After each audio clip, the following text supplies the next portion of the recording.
on the gold to dollar ratio and value, I guess.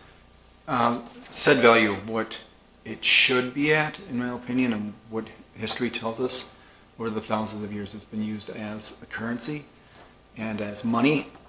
This also goes along with silver too, but I'm just going to focus on gold during this one. I know I have other videos that talk about how much they've printed, how much they've created, how much they've made, duplicated, that kind of stuff.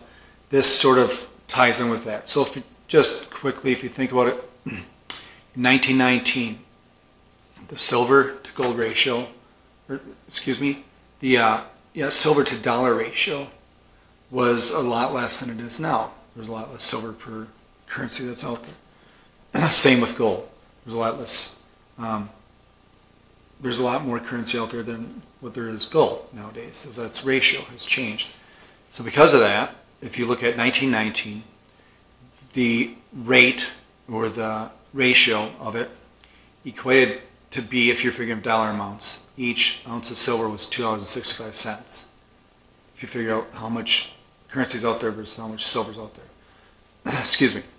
Gold, back in 1919, if you figure the ratio, gold was $28.76 per ounce because of how much there was versus how much paper money or dollars or currency was out there. If you look today, the ratio of silver to the currency that's out there, to the dollars, if you want to call it that, is $4,681 per ounce. That's for silver. Gold is $33,713 an ounce. That's per ounce, that's gold. That's today. So a change of silver, 1919, $265 per ounce, to today, $4,681 per ounce. Gold, 1919, $28.76 per ounce, to today, it's $33,713 per ounce. That's a huge discrepancy because the price does not reflect that. The spot price of either of those metals does not reflect that. And what I've run across and what I have come to conclude, my conclusion is that they've pushed it down so much. It's been pushed down and they've tried to control it the best they can. And every now and then they cannot, and that's why there are big pops or big, uprisings and the value of it that's reflected. Not to where it should be or should have been, but it happens, and eventually when the currency becomes worthless, which happens to every fiat currency and has happened, there's no mistaking that. Something will change and people will look at assets and stuff with real value and stuff holding real purchasing power. And these two precious metals are definitely one of them, and it's been proven over thousands of years.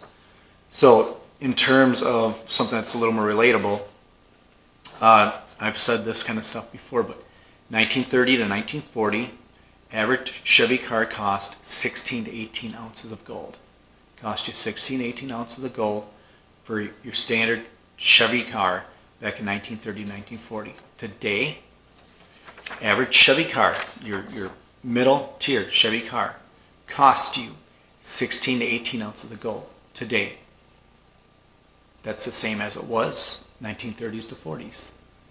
Mid-tier Chevy car, 16 to 18 ounces of gold. Today, mid-Chevy car, 16 to 18 ounces of gold. No difference.